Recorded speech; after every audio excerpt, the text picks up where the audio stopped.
When I was growing up, जब मैं बढ़ रहा था तो बहुत जल्दी, बहुत छोटी एज से ही जॉब करना चालू कर दिया था। मेरे ख्याल से मैं गलत नहीं हूँगा तो 18 साल या 19 साल की उम्र से। एंड आई स्टार्टेड अर्निंग, मैंने कमाना चालू किया। और हर वो जवान जो कमाता है उसे मालूम है कितना अच्छा लगता है ना, व्हेन वी अर्न। जब हम कमाते हैं तो हमें बड़ा अच्छा लगता है, और खर्च करना उससे ज्यादा अच्छा लगता है। ऐसा लगता है सारी दुनिया हमारी मुट्ठी में, जो चाहे वो हम ले लें। हम अपनी चॉइस की चीजें लेते हैं, हम उन्हें बाय करते हैं। मैंने भी ऐसे ही करना चालू किया। सो मुझे याद है कि एक बाइक मुझे खरीदनी थी, एंड मैं सेकेंड हैंड बाइक देख रहा था। फिर सेकेंड हैंड से करते करते नई बाइक पे चले गए, and that was my first bike जो मैंने खुद खरीदी। उसके बाद अच्छा लगने लगा, फोन्स और ये सब हम लेने लगे। पर उसके बाद एक समय ऐसा आया जब मेरी शादी हुई। शादी होने के बाद जितनी मेरी रिस्पॉन्सिबिलिटीज थी, वो थोड़ा जो मैं अभी तक अपने पे करता था वो विभाजित हुआ। शौक था खूब अच्छी अच्छी चीजें पहनने का, खरीदने का। ब्रांडेड चीजें होनी चाहिए, ब्रांडेड कपड़े होने चाहिए, स्मार्ट चीजें होनी चाहिए। वो सब करा शादी से पहले। बट जब शादी हुई तो उसके बाद थोड़ा सा हाथ रुका, थोड़ा सा। क्योंकि उसके बाद आपको मालूम है आपके पास एक और जिम्मेदारी होती है, आपकी मेम साहब, या अगर मैं औरतों के से बात करूं तो आपके शौहर आपके साथ होते हैं। तो उसमें थोड़ा सा चीज मेरे लिए थोड़ी हुई। देन आई थॉट नहीं ठीक है, अब इतने ये वाला ब्रांड नहीं, लेकिन इससे नीचे वाले पे आ जाएंगे, पर पहनेंगे अभी भी ब्रांडेड। वो करने लगे। फोन अब ये वाला नहीं लेंगे, पर इससे एक कैटेगरी नीचे वाला लेंगे, पर लेंगे क्योंकि वाइफ है। पर ठीक है, मतलब इतना मैनेज हम कर लेंगे। यहां तक सब कुछ ठीक था। पर 2020 में जब खुदाबाप ने हमें संतानें दी, जब बच्चे आए, तो सडनली ऐसा लगने लगा जैसे 1 रुपया अब अपना नहीं है।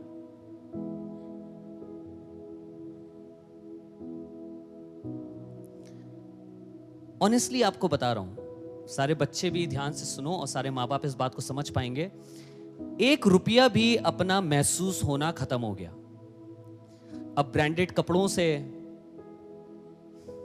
नॉर्मल पे आ गए।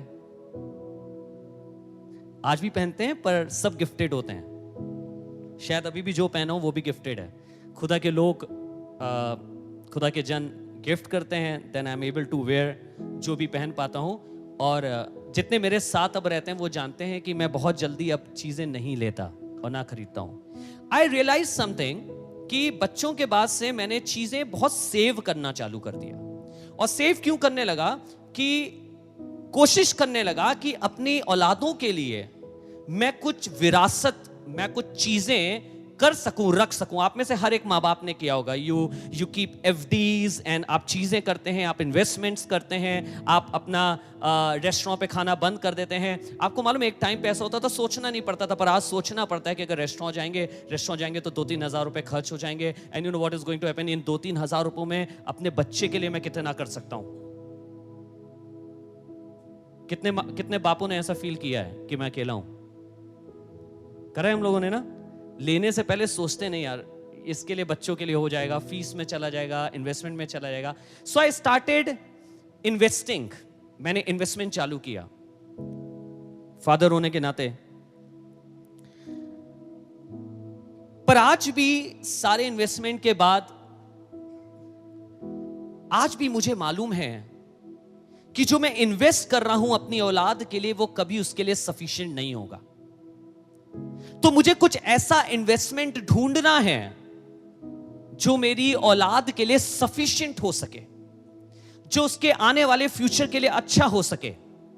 क्योंकि आज अगर मैं कुछ भी रखता हूं तो कल 10 साल बाद, 15 साल बाद, 20 साल बाद उसकी वैल्यू बहुत छोटी होगी। आज जो आपको बहुत बड़ा अमाउंट लग रहा है, यह बड़ा छोटा अमाउंट होगा, बहुत छोटी सी चीज होगी। And you can not expect your children to go on this amount.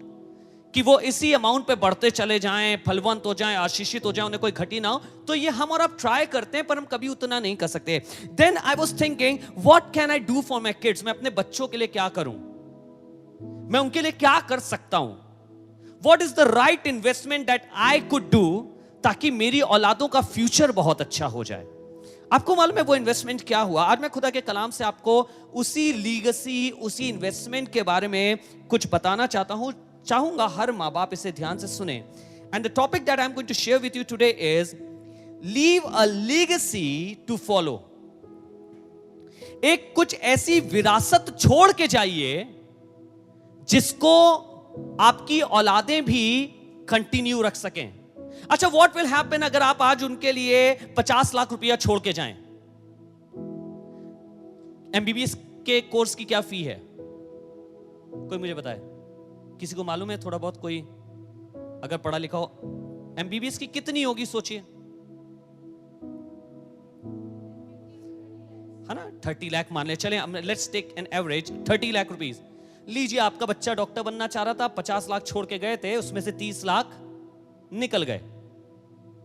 अब एमबीबीएस करने से पहले भी तो उसे कुछ करना पड़ेगा ना,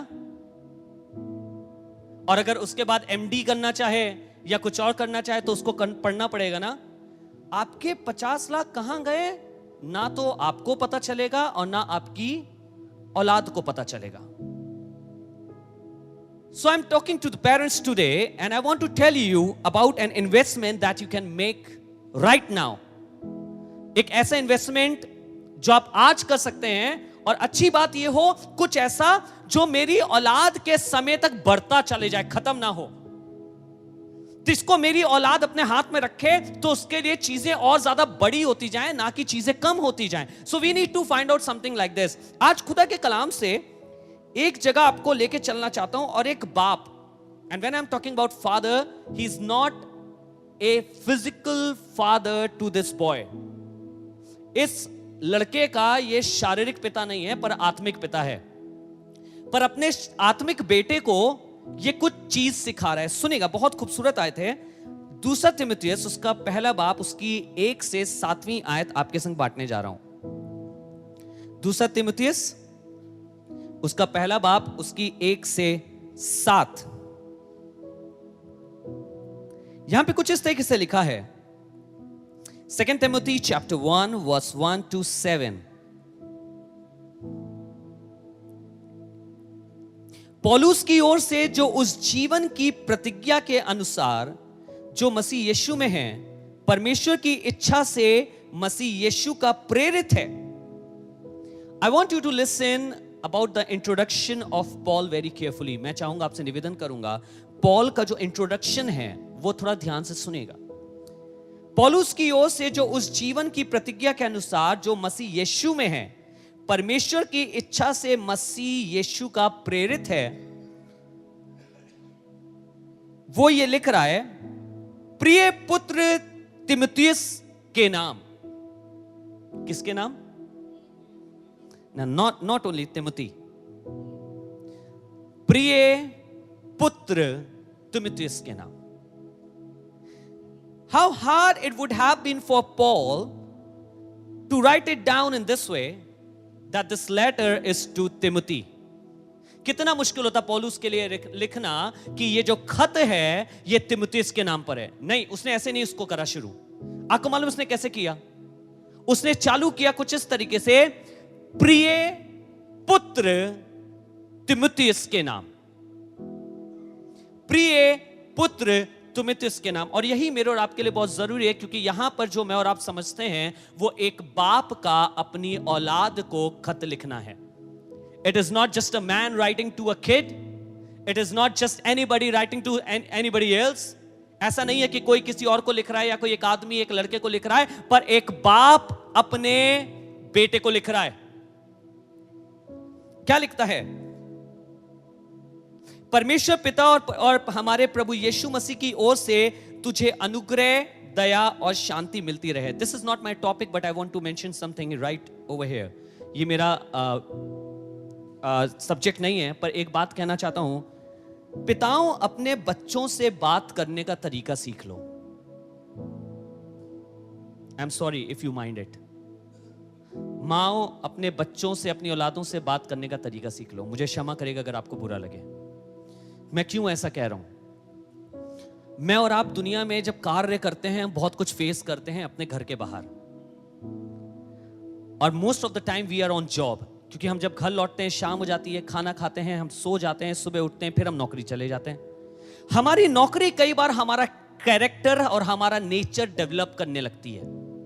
अगर नौकरी पे झुंझलाहट है, अगर नौकरी पे खराबी है, अगर नौकरी पे गुस्सा हो रहा है, अगर नौकरी पे गाली गलौज हो रहा है, अगर नौकरी पे गंदगी है, तो हम उस गंदगी के अंदर समा जाते हैं, या वो गंदगी हमारे अंदर समा जाती है, and we bring back the same attitude at home.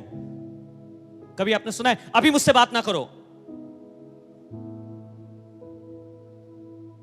आप 10 घंटे बाद घर आए हैं, अगर उस समय भी वो आपसे बात ना करे तो कब करे? आप 8 घंटे बाद घर आई हैं, अगर उस समय भी वो आपसे बात ना करे तो फिर कब करे? मैं पूरा प्रयास करता हूं कि मैं जब कहीं होता हूं और कभी किसी कारण से अगर मैं बहुत आनंदित नहीं हूं, कोई गड़बड़ी हो गई है, कोई प्रॉब्लम हो गई है, तो when I come back home I don't want my family to feel it. मैं नहीं चाहता मेरा परिवार उसे ले, मेरा परिवार उसे महसूस करे कि पापा की कहीं गड़बड़ी हो गई है, कहीं पे किसी ने बदतमीजी करी है या किसी ने कुछ बात करी। When I come back home, जब मैं मिलता हूं तो अपने बच्चों से बिल्कुल ऐसा मिलता हूं दैट नथिंग हैज हैपेंड। हमें मालूम है आपके ऊपर बड़ा स्ट्रेन है, आपके ऊपर बड़ा प्रेशर है दुनिया में सरवाइव करने का, पर उस प्रेशर को हम अपनी औलादों पे नहीं निकाल सकते। So when we speak to a kids, हमें पहली चीज जो उसने मुझे सिखाई, दो it's not my subject, but it has taught me a beautiful thing, and it says, वो कहने लगा, my beloved son, grace, mercy and peace be with you। जब अपनी औलादों से बात करें तो कहे बेटा तेरे ऊपर शांति, तेरे ऊपर अनुग्रह और परमेश्वर की कृपा बनी रहे। जब उनसे बात करें तो ऐसे मत करिए कि उन्हें चोट लगे, उनसे बात करिए तो ऐसे करिए कि वो महसूस करें कि उनके माता पिता उनसे बात कर रहे हैं। You know, because कंडेमनेशन के लिए, उनको खराब बात बोलने के लिए तो सारी दुनिया पड़ी है और जिंदगी भर बोलती रहेगी। But when you are talking to them, उनसे ऐसे बात करिए कि उन्हें लगे कि मेरे माता पिता जब मुझसे बात करते हैं तो वो मेरे लिए सारे हालातों को पलट देते हैं, वो इतने प्यार से बात करते हैं, वो खुदावन की शांति को मेरे ऊपर बोलते हैं, खुदावन के अनुग्रह को मेरे ऊपर बोलते हैं। And this is what I believe every kid wants today. हर एक बच्चे को इसकी जरूरत है। आगे चलते हैं, पर this is not something that I am going to share.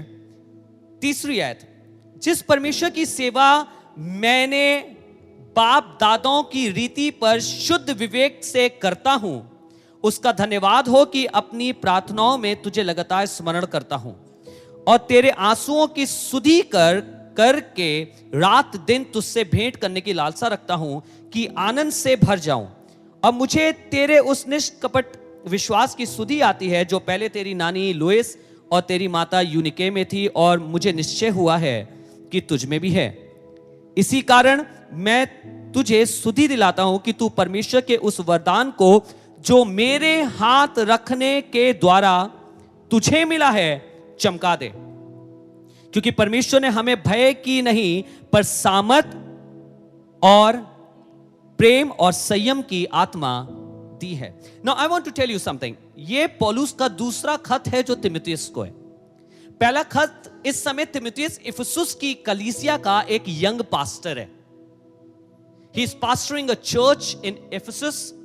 He is a young pastor। और इससे पहले जब पौलुस ने इसे खत लिखा था तो इसको कलीसिया, इसमें काम करते करते ये पास्टर हुए लगभग 4 वर्ष हो गए हैं, 4 years। 4 वर्षों से ये खुदा बाप की सेवकाई कर रहा है। और जो पहला खत मिला था वो लगभग उसी समय मिला था जब शायद इसकी मिनिस्ट्री चालू होने वाली थी या हुई थी। So it's been 4 years। तिमुथियुस चैलेंजेस झेल रहा है, तिमुथियुस स्ट्रगल कर रहा है, विरोध झेल रहा है, और बहुत कुछ तिमुथी के जिंदगी में हो रहा है। पर उसके बीच में पौलुस उसे खत लिखकर ढांढस बंधा रहे हैं। और ढांढस बंधा किस तरीके से रहे कि तू चिंता मत कर जो तेरे सामने है, पर तू परमेश्वर की सेवा करता रहे, क्योंकि परमेश्वर ने तुझे संयम की, प्रेम की और सामर्थ की आत्मा दी है। So he is kind of encouraging Timothy कि तिमोथी परेशान मत हो, तिमोथी तुम चिंता नहीं करो, तुम्हारे लिए सब कुछ सही हो जाएगा, खिदमत में बने रहना। और आपको मालूम है इसने क्यों ऐसा करा? इसने इसलिए करा क्योंकि इससे पहले लिखा है, मैं अपने बाप दादाओं की रीति पर शुद्ध विवेक से चलता आया हूं। और उसके बाद पौलुस कहते हैं, जो मेरे हाथ रखने से तुझ पर ट्रांसफर हुआ है उसे चमका दे। हाथ क्यों रखा पौलुस ने तिमुथियुस पर? ताकि पौलुस का कुछ ऐसी बातें, उसका ऐसा व्यवहार तिमुथियुस के अंदर जा सके जो तिमुथियुस को मजबूत बना सके। Amen. Now listen to me all fathers, all parents, मेरी बात ध्यान से सुनेगा। इससे पहले कि पौलुस तिमुथियुस के ऊपर हाथ रखता, इससे पहले कि पौलुस तिमुथियुस के ऊपर हाथ रख के कहते कि तू सामर्थी, खुदा ने तुझे सामर्थ की आत्मा दी है, या पौलुस लिखते कि खुदा ने तुझे संयम की आत्मा दी है, प्रेम की आत्मा दी है, इससे पहले कि पौलुस उसे इनकरेज करते, पौलुस की खुद की जिंदगी इसी पैटर्न पे चल रही थी। What I want to tell you is this: you cannot lay your hands upon your children and expect them to receive something which you don't have. आप अपना हाथ अपनी औलाद के ऊपर रख के कोई ऐसी चीज पाने की कामना ना करिए उनसे जो खुद आपके अंदर नहीं है। पौलुस कैसे तुम सामर्थ की बात कर रहे हो, पौलुस तुम कैसे इंकरेजमेंट की बात कर रहे हो, पौलुस आप कैसे उसे उत्साहित कर रहे हैं? मैं इसलिए उत्साहित कर रहा हूं क्योंकि मैंने अपनी पूरी सेवकाई में यही काम किया है। मेरे पास भी चैलेंजेस आए, मेरे पास भी दिक्कतें आई, मेरे पास भी परेशानी आई, but I have lived my life in this way कि मैंने खुदा की सामर्थ को, खुदा के प्रेम को और खुदा के संयम को हमेशा अपने पास पाया है। मुझे कोई ऐसा बाप यहां बैठा हो जो मुझे यह बता दे कि आप अपनी औलाद को विरासत में वो दे सकते हैं जो खुद भी आपके पास नहीं है। आप में से कौन दे सकता है? कोई बाप, कोई माता, कोई पिता, कोई ये बता दे, क्या आप में से कोई ऐसा कर सकता है कि विरासत में अपनी औलाद को कुछ ऐसा दे दे जो आपके पास नहीं है? आप उसे महल दे दें, क्या आपके बेटे को महल मिल जाएगा? आपकी बेटी को महल मिल जाएगा? नहीं मिलेगा, क्योंकि आपके पास भी नहीं है। खुदा बाप चाहता है कि पहले हम जो मां बाप हैं, पहले हम भरे जाएं। ध्यान से सुनिएगा, हम जो मां बाप हैं हम भरे जाएं। एवरी पेरेंट वांट कि उनके बच्चे की बड़ी तारीफ हो, है ना? हर माँ बाप चाहते हैं बच्चे की बड़ी तारीफ हो, सब लोग खड़े हो के कहें इनका बच्चा बड़ा अच्छा है, इनकी बेटी बड़ी अच्छी है, इनका घर बड़ा अच्छा है। पर उसके लिए ज़रूरी है कि सबसे पहले लोग कहें कि इनके माँ बाप बड़े अच्छे हैं, क्योंकि जो आपके अंदर नहीं है वो आप अपनी औलाद के अंदर नहीं डाल सकते।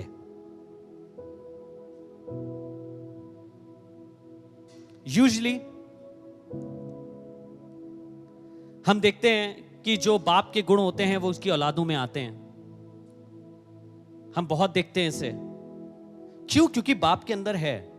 पौलुस आज तिमुथी पे हाथ रख रहा है और कह रहा है जो तेरे अंदर डाला गया उसे चमका दे। उसका कारण यह है क्योंकि पौलुस के पास खुद पहले कुछ है, तो उसने विरासत में कुछ रखा है जिसकी उम्मीद कर रहा है कि यह चमका पाएगा। मां बापों, मैं आपसे पूछना चाहता हूं, मैं खुद अपने आप को इंक्लूड करके, कि हमारे पास विरासत में ऐसा क्या है जो हम अपनी औलादों को दे रहे हैं कि हमारी औलादें उसे और ज्यादा चमका पाएं। मुझे मालूम है शायद आपके पास लाखों करोड़ों रुपया ना हो, शायद आपके पास महल नहीं है अपनी औलादों को देने के लिए। You don't have big properties to leave behind for your children, but what you can leave behind for them is God. You can leave behind God for them. आपके पास शायद बहुत धन दौलत नहीं है, शायद आप कहें मेरी तो नौकरी भी थोड़ी सी है, मैं तो अपने बच्चे के लिए कुछ कर ही नहीं पाया, मैं तो अपनी बेटी के लिए कुछ कर नहीं पाया, मैं तो अपने बेटे के लिए कुछ कर नहीं पाया। आप बहुत कुछ कर सकते थे और आप बहुत कुछ कर सकते हैं। अगर आप कुछ भी नहीं दे पाए, अपने बच्चों को खुदावन दे दीजिए।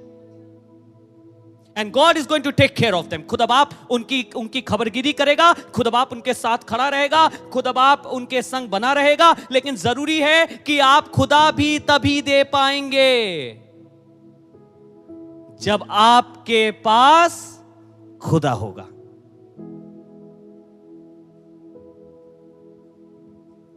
मेरा बेटा बड़ा फेथफुल हो। आप तभी फेथफुलनेस फॉरवर्ड कर पाएंगे जब आप फेथफुल होंगे। जब मैं भरा जाऊंगा और फिर अपनी औलाद पे हाथ रखूंगा तो खुद बाप का ये रेवलेशन मेरे से ट्रांसफर होकर मेरी औलाद में चला जाएगा, और आपको मालूम है ये मेरी औलाद के लिए एक विरासत बन जाएगा। शायद आप महल छोड़ के नहीं जाएंगे, लेकिन आप उससे बड़ा कुछ उसे दे के जा रहे हैं, जिससे वो एक नहीं लेकिन सैकड़ों महल खड़े कर लेगा। And I am not just talking about physical, शारीरिक की बात नहीं कर रहा हूं, लेकिन मैं आत्मिक महलों की बात कर रहा हूं। मैं और आप क्या देकर जा रहे हैं? पहले पौलुस के पास था, पौलुस के पास था। आपको ऑनेस्टली बता रहा हूं, जहां मां बाप के अंदर धोखा होता है, the same pattern kids follow, उनके बच्चे भी सेम पैटर्न फॉलो करते हैं, उनके अंदर भी धोखा होता है, क्योंकि उन्होंने अपने घर में यही होते देखा है, वो इसी को सीखते आए हैं, उनको यही विरासत में मिला है। पर जिस परिवार में खुदा के प्रति आराधना होती है, प्रार्थना का जीवन होता है, वचन का जीवन होता है, उनकी औलादें जब आपको दिखेंगी, उनकी औलादें प्रार्थना की बात करेंगी, वचन की बात करेंगी और खुदा की रिफाकत की बात करेंगी। ये क्यों हो रहा है? क्योंकि हमारे घर से, हमारे मां बाप से हमने इसी चीज को हासिल किया है। कुछ ऐसा रखिए जो आप आगे दे सकें। आज एक बहुत खूबसूरत जगह आपको लेके चलूंगा, मेरे साथ निकालें पहला शमूएल 17 बाब उसकी 40वीं आयत। फर्स्ट शमूएल chapter 17 and verse 40। This verse is about a great battle. एक बहुत बड़े युद्ध के बारे में है, जिसको संडे स्कूल से ही हम अपने बच्चों को पढ़ाते हैं। कोई मुझे बताएगा कौन सा युद्ध? हाँ, डेविड एंड गोलियत। कोई ऐसा है जिसको दाऊद और गोलियत की कहानी ना मालूम हो? कोई ऐसा है? सबको पता है ना, क्योंकि इतनी प्रचलित है। पर मैं जब खुदा के कलाम को पढ़ रहा था और तैयारी कर रहा था, तो खुद बाप ने मेरे को रेवलेशन दिया, उसने प्रकाशन दिया, जिस प्रकाशन को आज आपके संग बांटना चाहता हूं। पहला शमूएल 17 बाब उसकी 40वीं आयत क्या कहती है? इससे पहले की कहानी आपको बता दूं, दाऊद उस जगह पहुंचा जहां पे एक बड़ा सा गोलियत, जिसका नाम गोलियत था, एक बड़ा सा जाइंट, एक दानव इजराइल की सेना को ललकार रहा है। दाऊद वहां पहुंचते हैं और दाऊद कहते हैं ये कौन है जो परमेश्वर की सेना को ललकार रहा है? तो अपनी इच्छा जाहिर करते हैं कि मैं जाऊंगा, इससे युद्ध करूंगा। तो शाऊल जो राजा है, जो खुद भी नहीं जा रहा है युद्ध करने, वो दाऊद को अपने युद्ध के वस्त्र पहनाता है, तलवार देता है। पर जब दाऊद उसे पहनता है तो दाऊद पहन के उसे चल नहीं पाता है, वो वॉक नहीं कर पाता है। तो दाऊद इन कपड़ों को उतारता है और दाऊद इस कपड़ों को उतार के कह देता है, शाऊल से कह रहा मैं इसको नहीं कर पाऊंगा। तो दाऊद अपना गोफन उठाता है जो उसके पास था, जिसको वो कंटिन्यूअसली यूज करता था, एक नाले के पास जाता है। मैं चाहता हूं अब आप इसे मेरे लिए कोई पढ़ दे, पहले शमूएल 17 बाब उसकी 40वीं आयत। तब उसने अपनी लाठी हाथ में ली और नाले में से 5 चिकने पत्थर छांट कर अपने चरवाहे की थैली में, अपने झोले में रखे जी, और अपना गोफन हाथ में लेकर पलिश्ती के निकट चला। So what is happening here? We see a small boy, एक छोटा सा लड़का जिसकी अभी लाली ही छलकती है। उस छोटे से लड़के ने एक राजा के वस्त्र पहनने की कोशिश करी, युद्ध के वस्त्र, और वो पहन ना सका। उसके बाद देखते हैं उसने वस्त्र उतार दिए और उसको दे दिए। उसने अपनी लाठी ली, गोफन लिया, और उसके बाद एक नाले के पास जाता है और वहां से 5 चिकने पत्थर उठाता है और उसे कहां रखता है? अपने चरवाहे की थैली में। अब इसकी 48वीं और 39वीं आयत को पढ़ेंगे। जब पलिश्ती उठकर दाऊद का सामना करने के लिए निकट आया, तब दाऊद सेना की ओर पलिश्ती का सामना करने के लिए फुर्ती से दौड़ा जी। फिर दाऊद ने अपनी थैली में हाथ डालकर उसमें से एक पत्थर निकाला। दाऊद ने अपनी थैली में हाथ डालकर उसमें से एक पत्थर निकाला। और आगे क्या लिखा है जी? हाँ जी, कि पत्थर उसके माथे के भीतर घुस गया और वो भूमि पर मुंह के बल गिर पड़ा। And what I see over here, जो मैं देखता हूं वो ये कि सारी कहानी एक पत्थर में समेट गई, है ना? फिर भी बाइबल ने इतना स्पेसिफिकली, इतने ध्यान के साथ खुदा की रूह ने जब कलाम लिखवाया तो उसने उसमें लिख के ये मेंशन करवाया कि दाऊद ने 5 पत्थर उठाए। ऐसा क्यों? ऐसा भी हो सकता था कि दाऊद ने पत्थर उठाए और थैले में रख के गया और उसके बाद उसने मारा और एक पत्थर से जो पलिश्ती था वो गिर गया। आई वॉज थिंकिंग ये कैसे है? आपको मालूम है तो दीज 5 स्टोन्स, ये 5 पत्थर इज़राइल की एक प्रॉफिटिक विक्ट्री को सिग्निफाई करते हैं। ये 5 पत्थर इज़राइल के आने वाले 5 विजय को दर्शाते हैं। और आपको मैं बताऊंगा कैसे दर्शाते हैं। ये उनकी 5 जीत को दिखवाते हैं जो इनकी समस्या का समाधान करने के लिए होने जा रही थी। अब हम चलेंगे दूसरा शमूएल में, उसका 21 बाब, उसकी 15 से 22 मेरे लिए प्लीज कोई पढ़ दे। दूसरे शमूएल उसका 21 बाब, उसकी 15 से 22। सेकंड शमूएल चैप्टर 21 वर्स 15 to 22। पलिश्तियों ने इज़राइल से फिर से युद्ध किया। नौ, अब ये वाला युद्ध उस वाले युद्ध के बहुत ज्यादा दिन बाद है, वर्षों बाद है। आपको मालूम है क्यों? क्योंकि जब वो युद्ध हुआ था तो दाऊद एक बच्चा था, पर जब ये सेकंड शमूएल में जब युद्ध हो रहा है तो दाऊद बहुत साल राज्य कर चुका है, लड़ाइयां लड़ चुका है, जीत चुका है, एक्सपीरियंस्ड किंग है, एक राजा है। फिर से बहन इससे पढ़िएगा जी। हाँ जी जी। दाऊद अपने जनों समेत जाकर पलिश्तियों से लड़ने लगा और दाऊद थक गया।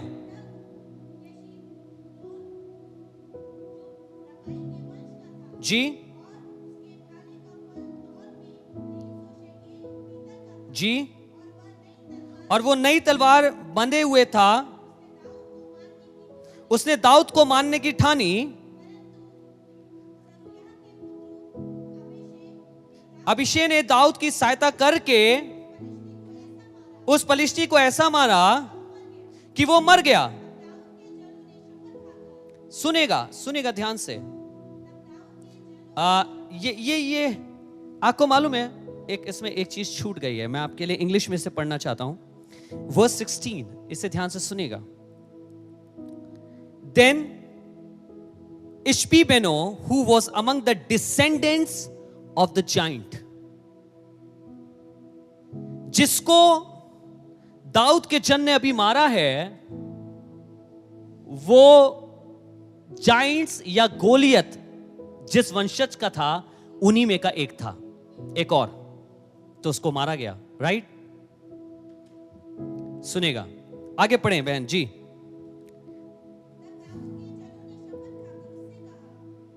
जी जी जी। इसके बाद फिर से एक युद्ध हुआ।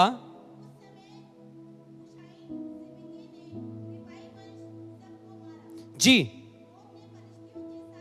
अब सुनिए, ये भी जाइंट था। आप इंग्लिश में पढ़ लीजिएगा, हिंदी का interpretation is not correct. When you are going to read it in English you will find कि ये भी एक जाइंट था। कितने मरे अब तक? 3 मर गए ना, एक दाऊद ने मारा और 2 अब तक यहां पे मर गए। राइट? इसके आगे जी जी।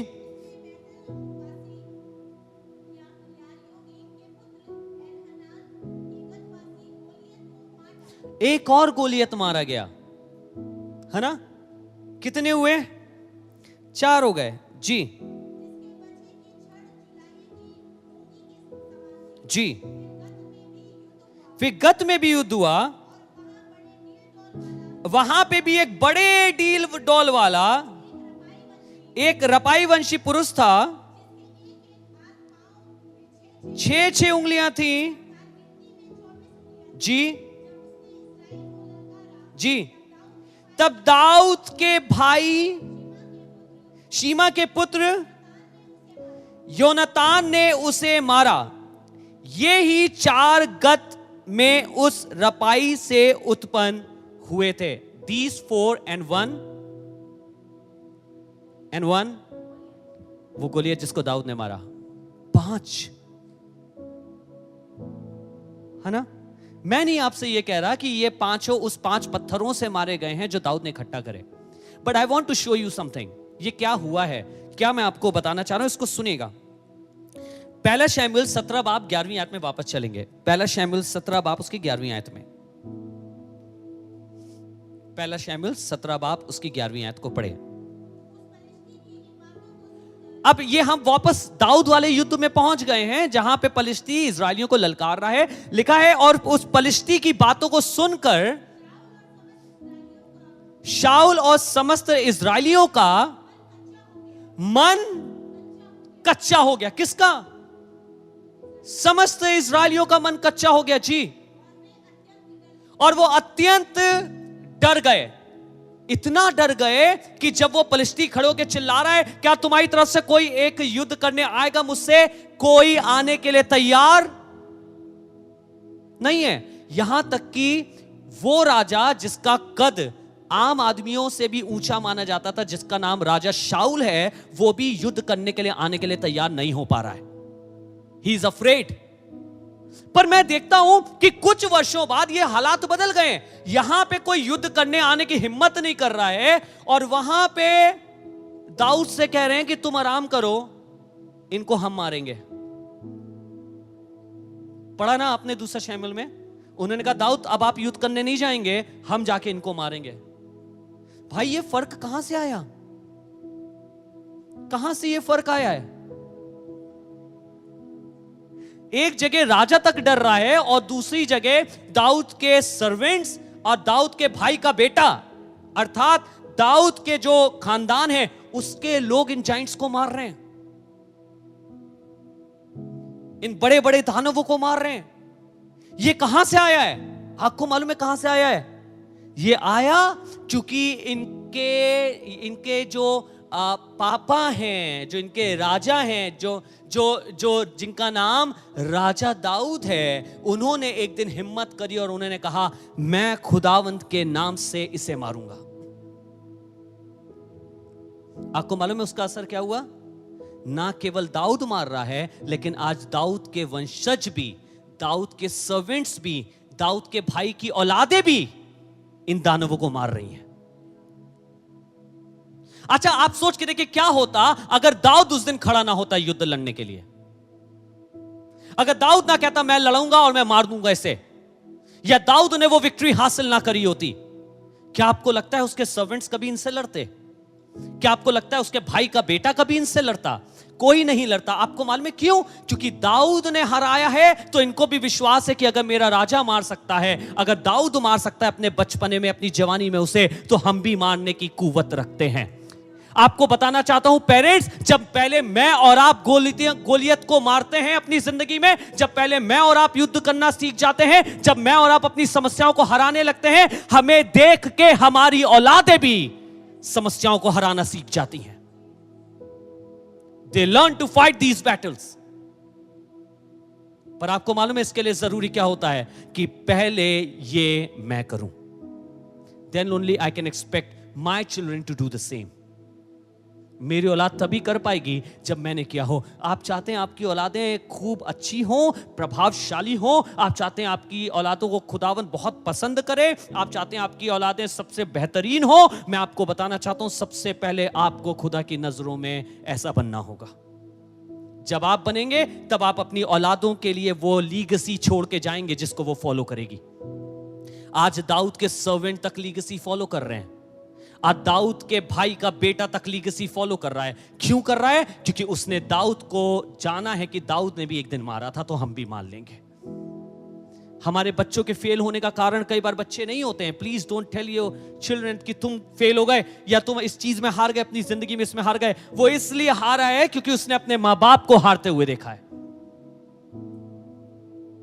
पर अगर उसने आपको जीतते हुए देखा होता, उसने गरीबी में आपको जीतते हुए देखा होता, उसने बीमारी में आपको जीतते हुए देखा होता, उसने तंगहाली में आपको जीतते हुए देखा होता, उसने परेशानी में भी आपको विश्वास योग्यता के साथ परमेश्वर के संग चलते हुए देखा होता, तो आपकी औलाद भी वही कार्य कर रही होती, क्योंकि उसने उससे आपसे वो लीगेसी हासिल करी है, विरासत में हासिल किया है।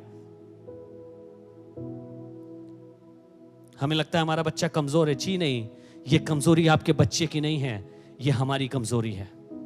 हमारे बच्चों की कमजोरी नहीं, हमारी कमजोरी है। We have not prayed, that's why our kids are not praying. We don't read Bible, that's why our kids don't read Bible. We don't trust God, that's why our kids they don't trust God. हम परमेश्वर पे यकीन नहीं करते, इसलिए हमारी औलादें भी नहीं कर रही हैं। हम दुआ नहीं करते हैं, इसलिए हमारी औलादें भी दुआ नहीं कर रही हैं। हम परमेश्वर के वचन को फॉलो नहीं कर रहे हैं, उन्होंने अपने घर में पैटर्न देख लिया है कि हमारे घर में खुदा का कलाम फॉलो नहीं होता है, तो वो यही लीगेसी फॉलो कर रहे हैं। इसी लीगेसी को आप कौन सी लीगेसी अपनी औलाद को देना चाहते हैं? एक ऐसी लीगेसी जिसमें आप अपनी औलाद को उठता हुआ देखें, बढ़ता हुआ देखें, और आप कहें, लोग आपकी औलाद की तारीफ करें और कहें, या इनका बेटा, इनकी बेटी कितनी अच्छी है, देखो इनको दुआ करते देखते हैं कितना अच्छा लगता है, खुदा का कलाम शेयर करते हैं ये बच्चे, इनको खुदा का कलाम रटा हुआ है। कारण ये है क्योंकि माँ बाप यही करते आए हैं।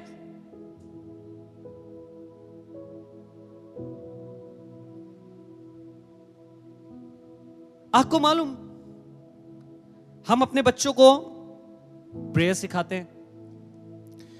हमने मोस्टली प्रेयर्स इंग्लिश में सिखाई हैं, जो वो स्कूल में भी कर सकें, कहीं पे भी यूज कर सकें। एक दिन जेरिन मुझसे कह रहा, एंड ही आस्क्ड मी कि पापा वो वाली दुआ करिए, ए हमारे बाप तू जो आसमान पे है। तो मुझे लगा, मैं ये कभी से नहीं सिखाई, because what I teach is a father you are in heaven. मैं इसे इंग्लिश में सिखाता आया हूं। वो कह रहा है नहीं पापा, ए हमारे बाप की दुआ। देन आई वॉज रिमाइंडेड, मुझे याद आया कि हमने चर्च में ये दुआ करी है, हम चर्च में करते हैं। तो हमारी औलाद चर्च से सीख रही है, उसको चर्च से मिल रही है लीगेसी, उसको मालूम चल रहा है। Now they are crazy about church. वो सैटरडे को आना चाहते हैं, वो संडे को आना चाहते हैं। कारण क्या है? क्योंकि वो देखते हैं पापा जा रहे हैं, आप नहीं जा रहे हैं। आपको मालूम है, आपका नहीं जाना, आपका खुदा के कलाम पे नहीं खड़ा होना, आपका खुदा पे विश्वास नहीं करना, आपका खुदा के प्रति फेथफुल नहीं रहना, मैं आपको बता रहा हूं, ये सिर्फ आपको प्रभावित नहीं करेगा, लेकिन आपके आने वाली पीढ़ी को भी प्रभावित करेगा। Your generation is not going to learn to be faithful with God. आपकी पीढ़ी तक इसका कार्य नहीं कर पाएगी कि खुदा के संग वफादारी से बनी रहे, क्योंकि हम नहीं वफादार हुए हैं। Come on parents, we need to be faithful with God. हमें खुदा के साथ खड़े होना है, हमें उसका कलाम पढ़ना है, हमें अपना जीवन प्रार्थना पे बिताना है, हमें अपनी स्पिरिचुअल लाइफ को स्ट्रांग बनाना है। हम देखने लगेंगे कि हमारी औलाद की जिंदगी भी स्ट्रांग बनने लग जाएगी। क्या लीगेसी छोड़ के आप जाना चाहते हैं? ये आपके हाथ में है। मैं तो ये दुआ करता हूं, खुदा बाप तू मुझे ये तौफीक देना कि मैं एक ऐसी लीगेसी छोड़ सकूं, एक ऐसी विरासत छोड़ सकूं जिसको मेरी औलादें और चमका सकें। And I am not talking about physical blessings, कुछ ऐसा जो उससे बहुत बड़ा हो। उत्पत्ति उसका 25 बाप उसकी 21वीं आयत में क्या लिखा है?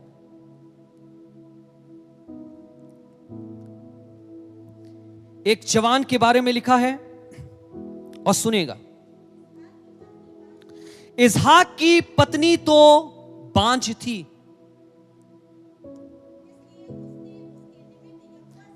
सो उसने उसके निमित्त यहोवा से विनती की। Here I see a man, एक आदमी को मैं देख रहा हूं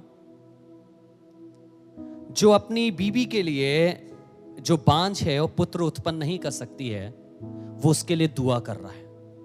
And English says, and in English Bible it is written like this, that Isaac prayed on behalf of his wife. मुझे नहीं मालूम, शायद हालात चलते हुए इसकी बीबी दुआ नहीं कर पा रही है, because she is going through a lot. लोग उसको बहुत कुछ बुलाते होंगे, बहुत कुछ कहते होंगे. हन्ना की तरह शायद इसका भी मन दुखी होगा, परेशान होगा. And she was unable to pray. But Bible tells us, खुदा का कलाम हमें बताता है कि इज़ाक अपनी बीवी के लिए दुआ करने लगा. What a lovely man he is, ना? आप कहेंगे कितना अच्छा हस्बैंड है, राइट? कितना अच्छा हस्बैंड है ना? पर यह सवाल बहुत आपके लिए कठिन नहीं होगा अगर मैं पूछूं, ये दुआ कहां से आई है? कहां से इज़ाक ने जाना कि मैं अपनी बीवी के लिए दुआ करूं? कहां से आया ये? उसके पापा की वाइफ को भी बेबी नहीं हो रहा था.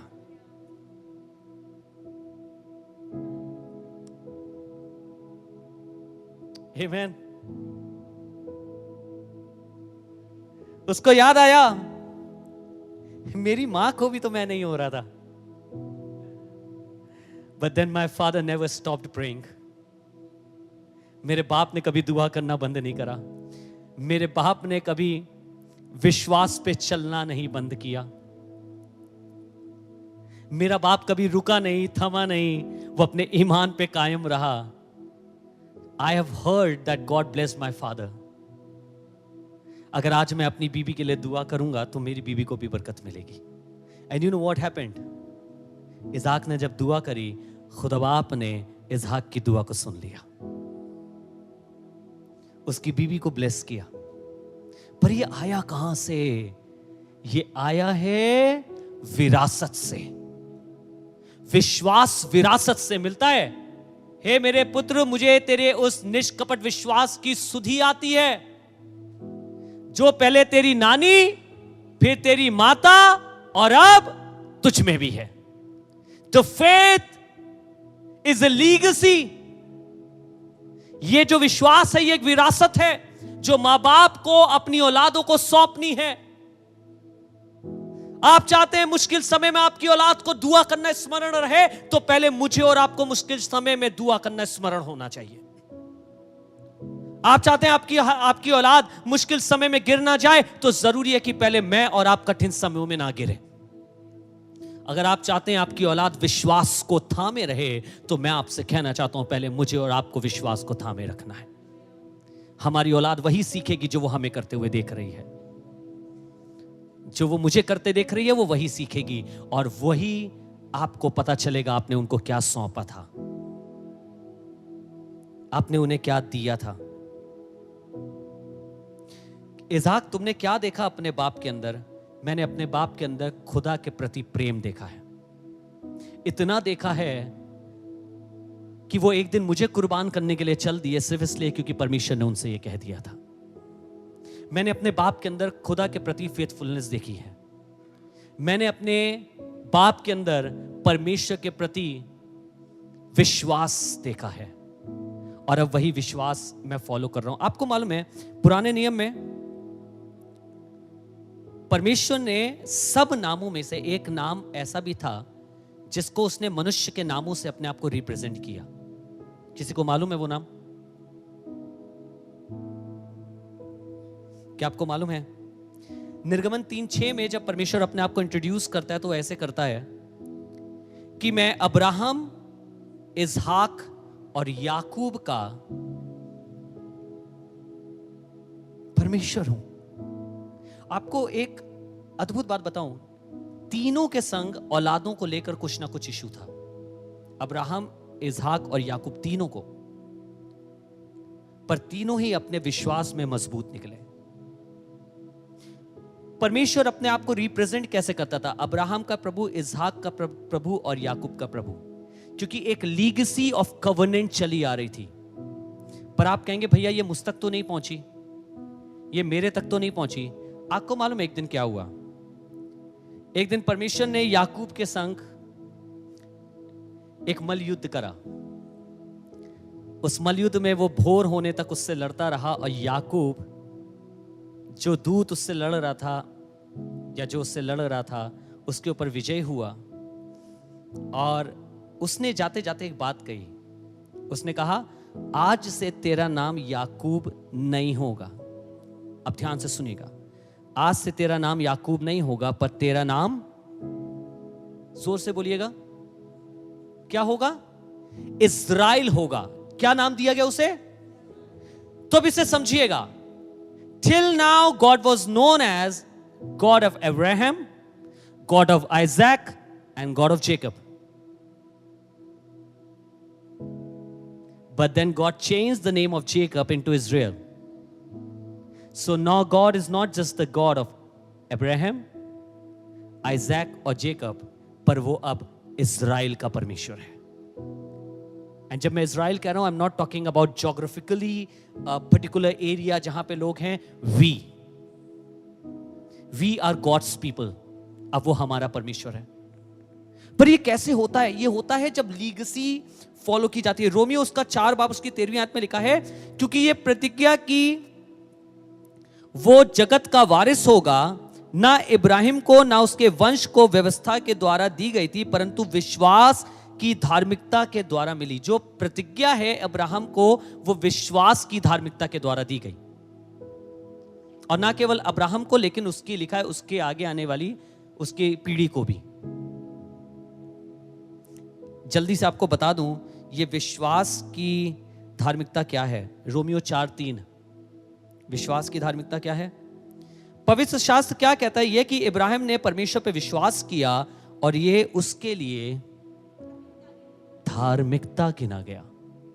विश्वास की जो धार्मिकता है वो उसका ईमान है जो अब्राहम में है, वो ईमान है जो अब इसहाक में है, और वो ईमान है जो याकूब में है, और वो ईमान है जो अब हम में है।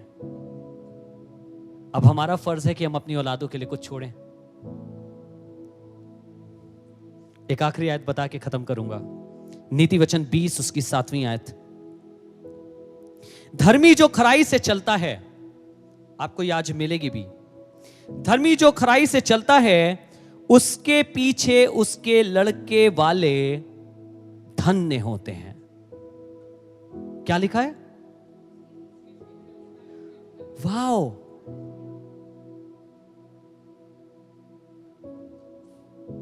विरासत की बात कर रहा था मैं आपसे। आप चाहते हैं आपके बच्चे ब्लेस्ड हो, आप चाहते हैं आपके बच्चे आशीषित हो, तो बाइबल में लिखा है जो धर्मी खराई से चलता है। Parents, I am talking to you. अगर आप खराई से चलेंगे तो आपकी आने वाली जनरेशन धन्य हो जाएगी। These are not my words, ये खुदा का कलाम है। आप चाहते हैं आपकी जनरेशन ब्लेस्ड हो, आप चाहते हैं आपका परिवार ब्लेस्ड हो, आपकी बेटी, आपका बेटा, आपका वंश ब्लेस्ड हो, तो कार्य तो मुझे और आपको ही करना है। क्योंकि बाइबल में लिखा है जो व्यक्ति खराई से, जो धर्मी खराई से चलता है, उसके पीछे उसकी पीढ़ी धन्य हो जाती है। इसका मतलब मेरे और आपका हर स्टेप, चाहे वो सही हो या गलत हो, हमारे आने वाली पीढ़ी को दर्शाएगा। उसके ऊपर जो प्रभाव होगा उसको दर्शाएगा। मैं और आप कैसा प्रभाव चाहते हैं, आप क्या छोड़ के जा रहे हैं विरासत उनके लिए, आज इस वाली बात पे ध्यान दीजिए। आइए दुआ करें। Let us pray. मुझे मालूम है शायद बहुत धन संपत्ति, बहुत प्रॉपर्टीज, बहुत फाइनेंशियल क्रेडिट्स आपके पास ना हो। You don't have anything big and you always keep on thinking, what am I going to give to my children? मैं अपने बच्चों को क्या दूंगा? आज खुदा के कलाम ने आपको जवाब दिया है कि आप क्या देंगे। You don't have to worry about money. God will take care of that. You don't have to worry about properties. God will take care of that. आपको पैसे के विषय में नहीं सोचना है, संपत्ति के विषय में नहीं सोचना है, पर आपको सिर्फ ये सोचना है क्या मैं अपनी औलाद को परमेश्वर दे रहा हूं? Am I giving God to my children? अगर आज मैं वो दे देता हूं तो खुदा बाप मेरे लिए सब कुछ पूरा कर देगा। आइए एक क्षण के लिए हर माता पिता अपने लिए दुआ करिए। अपने आप से सवाल पूछिए, क्या मैं दे पाया हूं? क्या मैंने तैयारी करी है? क्या मैंने अपने घर में ऐसी चीजें करी हैं कि मैं अपने औलाद को जिंदा परमेश्वर दे सकूं?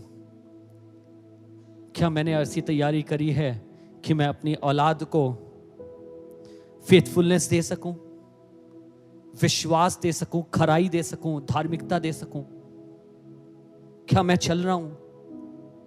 क्योंकि अगर मैं नहीं ऐसा कर रहा हूं तो मैं आज से ही करना चाहता हूं। मैं आज से ही करना चाहता हूं। मेरा आज का किया हुआ हर एक कार्य मेरे आने वाली पीढ़ी को और उसके ऊपर प्रभाव डालेगा।